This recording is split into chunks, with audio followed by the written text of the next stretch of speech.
Hello student, आज हम करेंगे आपकी क्लास 12 का चैप्टर 6 एप्लीकेशन ऑफ डेरिवेटिव की एक्सरसाइज 6.1 का 11वां क्वेश्चन। देखो इसमें क्या दे रखा है आपको। ए particle moves along the curve. एक पार्टिकल है जो मूव हो रहा है किस कर्व के अलोंग, 6y = x³ + 2 के along. Find the points on the curve at which the y coordinate is change. देखो y कोऑर्डिनेट चेंज हो रहा है हमारा, हमें ऐसे पॉइंट्स निकालने हैं जहां पर कर्व में जो y कोऑर्डिनेट है वो चेंज हो रहा है 8 टाइम्स। ठीक है, y coordinate is change 8 times as fast the x coordinate. यानी कि आपको क्या दे रखा है बच्चों, dy/dx दे रखा है। जो y है चेंज हो रहा है x कोऑर्डिनेट के अकॉर्डिंग, कैसे, 8 टाइम्स। ठीक है, तो ये dy/dx कितना दे रखा है आपको, 8 दे रखा है। तो हमारा क्वेश्चन ये कर्व क्या है, 6y = x³ + 2 है। हमने डिफरेंशिएट कर दिया विद रिस्पेक्ट टू x, क्योंकि हमें dy/dx दे रखा है। जो y कोऑर्डिनेट है वो चेंज हो रहा है विद रिस्पेक्ट टू x, तो dy/dx करा हमने। तो dy/dx आपको ये तो गिवन ही है, 8 दे रखा है। अब इस वाले कर्व का dy/dx करा 6, dy/dx = 3 मल्टीप्लाई में आ जाएगा x² और dy/dx अकॉर्डिंग टू क्वेश्चन कितना दे रखा है आपको, 8 दे रखा है। तो 6 × 8 = 3x²। तो 6 8 जा 48 अपॉन में ये जो मल्टीप्लाई में थी ये डिवाइड में आ गया, तो ये आ गया 16। तो x² कितना आ गया आपका, प्लस माइनस में 4। तो देखो प्लस पॉइंट्स हैं तो इसलिए हम इसको पॉजिटिव भी निकाल सकते हैं और नेगेटिव भी निकाल सकते हैं। और तो हमें y कोऑर्डिनेट भी निकालना है, x निकल गया हमारा, x पॉइंट निकल गया, y भी निकालना है। तो हम यहाँ पे जो हमें गिवन कर्व है इसमें रखेंगे, एक बार x = 4 रखेंगे और एक बार x = -4। तो x की जगह पहले मैंने 4 रखा, तो 6y = 4 की क्यूब कितना हो जाएगा, 64 + 2 यानी कि 66। तो y की वैल्यू कितनी निकल गई, 11। तो x कितना रखा था मैंने, 4, y कितना निकल गया, 11। अब दूसरे में x कितना रखना है मुझे, -4 रखना है। तो 6y = -64 + 2, तो 6y = -62। तो y की वैल्यू कितनी आ गई, -62/6। मैंने इसको 2 से ऊपर नीचे कैंसिल आउट कर दिया, तो -31/3 यानी कि -4 और -31/3 ये हमारे कोऑर्डिनेट निकल गए। अब हमारा 12th क्वेश्चन है, देखो the radius of an air bubble is increase. देखो एयर बबल को भी हम कैसे लेंगे, स्फेरिकल। तो radius of an air bubble is increase at the rate of 1/2 centimetre per second. यानी कि आपको ये क्या दे रखा है, देखो सेंटीमीटर पर सेकेंड रेडियस, यानी dr/dt। ठीक है, dr/dt कितना दे दिया, 1/2 centimetre per second. At what rate is the volume of the bubble increase. तो हमें ये वॉल्यूम जो है कैसे इंक्रीज होगा, when the radius is 1 centimetre, जबकि रेडियस कितनी दे रखी है आपको, 1 सेंटीमीटर। तो देखो dr/dt आपको कितना दे रखा है, 1/2 सेंटीमीटर पर सेकेंड। r कितना दे रखा है, 1 सेंटीमीटर। तो dv/dt आपको फाइंड आउट करना है। तो वॉल्यूम ऑफ स्फीयर क्या होता है, एयर बबल, यानी कि एक स्फीयर की तरह काउंट करेंगे। तो v = 4/3 πr³ हो जाएगा। तो dv/dt कितना आ जाएगा, 4/3 पाई, r की क्यूब है तो ये मल्टीप्लाई में आ जाएगा 3r² और r का क्या हो जाएगा, dr/dt, क्योंकि हम t के रेस्पेक्ट में कर रहे हैं। ये 3 से ये 3 कैंसिल आउट हो जाएगा, तो 4 पाई, r की जगह 1 पुट कर दो, 1 × 1 इंटू में dr/dt कितना है, हमें 1/2 दे रखा है। ये कैंसिल आउट हो जाएगा इससे 2 टाइम्स, तो 2 पाई।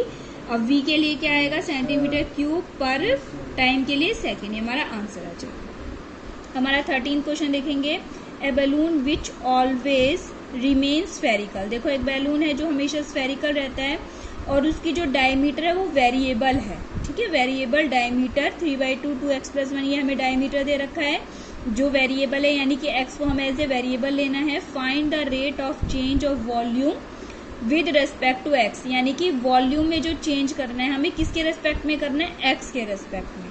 ठीक है, तो यहाँ पे डायमीटर आपको कितना दे रखा है, देखो 3/2 2x + 1 दे रखा है, डायमीटर है।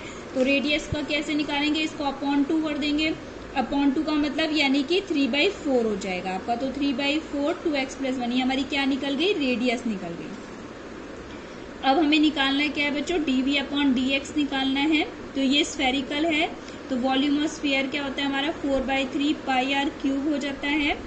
इसको हम क्या करेंगे, विद रिस्पेक्ट टू, पहले तो वैल्यू पुट कर देते हैं। देखो v = 4/3 पाई, रेडियस कितनी है हमारी, 3/4 2x + 1 का होल क्यूब। वैल्यू पुट कर दी मैंने आर की। अब देखो यहाँ 4/3 पाई, अब इसको 3 को 3 टाइम्स करा 27, 4 को करा 64, 2x + 1 का क्यूब आ जाएगा।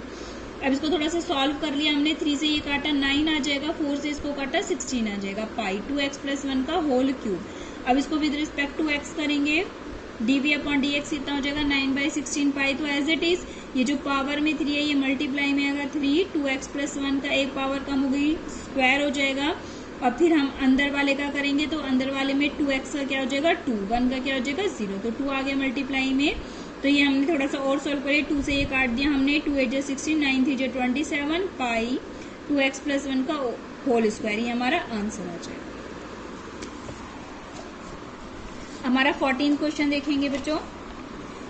Sand is pouring from a pipe eight the rate of 12 centimetre cube पर सेकेंड। देखो क्यूब आ गया यानी कि ये वॉल्यूम दे रखा है, ठीक है, यानी आपको क्या दे रखा है, देखो dv/dt दे रखा है, ध्यान से। Sand is pouring from a pipe, रेत डाली जाती है एक पाइप में, किस रेट से 12 सेंटीमीटर क्यूब पर से, क्यूब आ जाए तो वॉल्यूम दे रखा है, तो अपॉन एस दे रखा है, यहाँ पे सेकेंड दे रखा है, यानी dv/dt दे रखा है आपको ये। The following sand forms a cone. अब जो हम रेत डाल रहे हैं ना वो कैसे शेप में आ रही है, कोन शेप में आ रही है, ऑन द ग्राउंड के ऊपर इस तरीके से आ रही है कि जो उसकी हाइट है ना, कोन की जो कोन बन रहा है उसकी हाइट जो है हमेशा 1/6 रहती है, किससे, उसकी रेडियस ऑफ बेस से। तो जो उसकी हाइट है कोन की, जैसे हमने एक पाइप से रेत डालना शुरू किया और वो किस फॉर्म में आया, कोन की शेप में, और जो उसकी हाइट है वो हमेशा 1/6 रहती है, किससे, उसके बेस की रेडियस से। तो how fast the height of sand is increasing, यानी कि हमें क्या निकालना है, fast is height of the sand, and dh/dt निकालना है।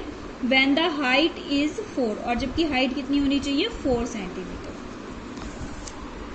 तो देखो हमारा dv/dt हमें कितना दे रखा है 12 सेंटीमीटर क्यूब पर सेकेंड, हाइट है हमेशा रेडियस के 1/6 है, यानी h = r/6 हो गया, और h कितना दे रखा है आपको 4 सेंटीमीटर। अब हमारी कैसा फॉर्म शेप का आ रहा है, सैंड जो है हमारा कोन की शेप का, तो कोन का वॉल्यूम कितना होता है 1/3 पाई r स्क्वायर h। अब आप कहोगे सारी वैल्यूज तो मैम दे ही रखी हैं, तो क्या ऐसी डायरेक्ट पुट कर दें, h की वैल्यू भी डायरेक्ट पुट कर दें, नहीं बच्चों, हम हमेशा पहले डिफ्रेंशिएट करते हैं, लास्ट में वैल्यू फाइंड आउट करते हैं, पुट करते हैं हमारी, ठीक है। तो यहाँ पर ही वैल्यू मत रख देना, गलत हो जाएगा हमारा। यहाँ पर सिर्फ हम r की वैल्यू रखेंगे, देखो r क्योंकि हमारे पास 2 वेरिएबल हो गए।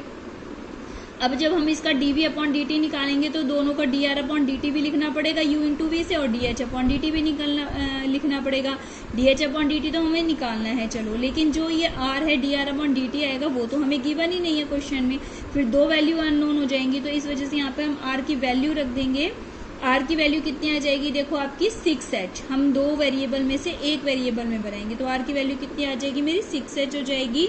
तो v = 1/3 पाई, इसका स्क्वायर खोल दिया मैंने 36h² इंटू में h, यानी h का क्यूब हो जाएगा, ठीक है। तो इसको सॉल्व करेंगे तो ये क्या आ गया 12 पाई h का क्यूब। अब सबसे पहले अभी भी h की वैल्यू नहीं पुट करेंगे डायरेक्टली, सबसे पहले हम दोनों तरफ डिफ्रेंशिएट करेंगे, यानी dv/dt निकालेंगे तो 12 पाई h की क्यूब है ना, तो ये मल्टीप्लाई में 3 आ गया, 3h² इंटू में dh/dt।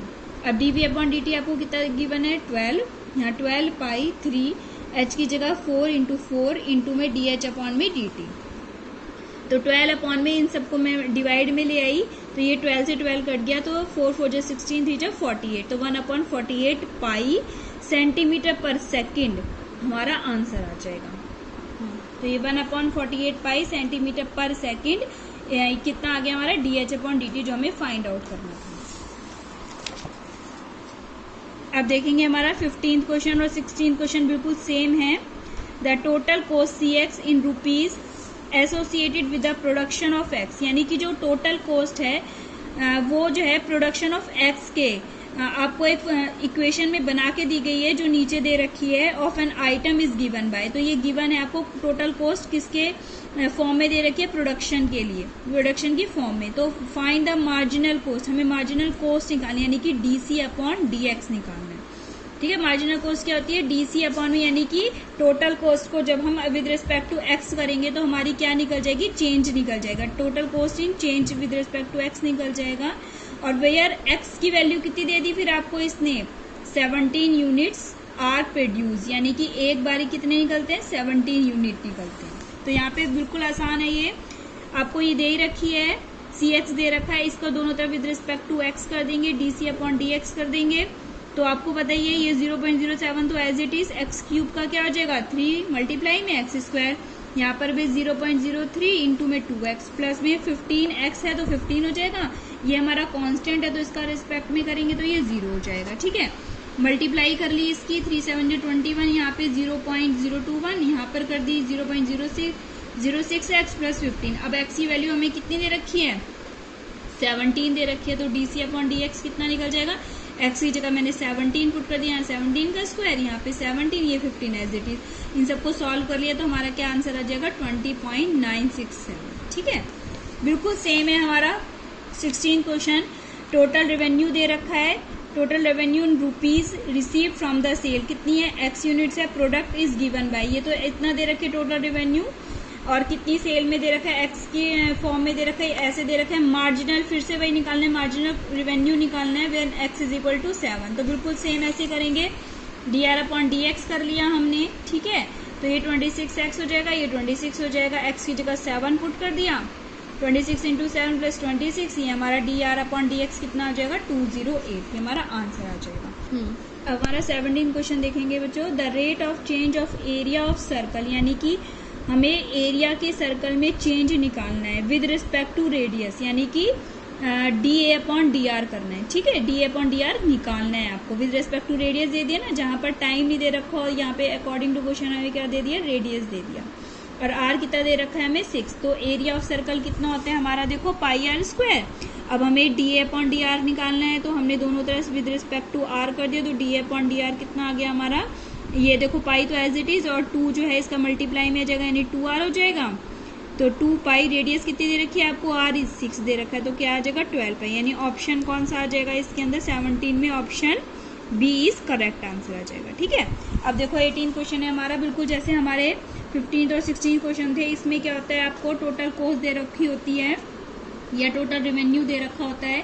अब हमें चेंज निकालना होता है, जब हमें इसमें क्या दे रखा है, x इज इक्वल टू हमें 15 दे रखा है, तो यहाँ पे टोटल रेवेन्यू दे रखा है आपको किसकी फॉर्म में, x की फॉर्म में दे रखा है कि कितना होता है टोटल रेवेन्यू। देखो ये दे रखा है कि ये दे रखा होता है आपको, जो मार्जिनल रेवेन्यू निकालना होता है। इसमें क्या करते हैं, मार्जिनल रेवेन्यू में जो भी हमें दे रखा था उसको विद रिस्पेक्ट टू, अगर यहाँ x की फॉर्म में दे रखा है तो x से विद रिस्पेक्ट टू x करते हैं, या किसी भी और वेरिएबल के फॉर्म में जो दे रखा है उसको with respect to x rate of change निकाल लेते हैं, और फिर निकालने के बाद हम उसके अंदर जो गिवन वैल्यू वो पुट कर देते हैं। जैसे यहाँ पे आर एक्स दे रखा है आपको, और फिर लास्ट में x इज इक्वल टू 15 दे रखा है, तो हमने यहाँ पे विद रिस्पेक्ट टू x कर दिया, जो भी वेरिएबल दे रखा था उसके रिस्पेक्ट में कर देंगे। D R upon D X कितना हो जाएगा, 6x प्लस 36, और फिर जो लास्ट में x की वैल्यू दे रखी थी उसको पुट कर देते हैं, तो यानी कि 6 इंटू 15 प्लस 36, इसको सॉल्व करेंगे 126 आ जाएगा, यानी कि ऑप्शन डी का करेक्ट आंसर आ जाएगा।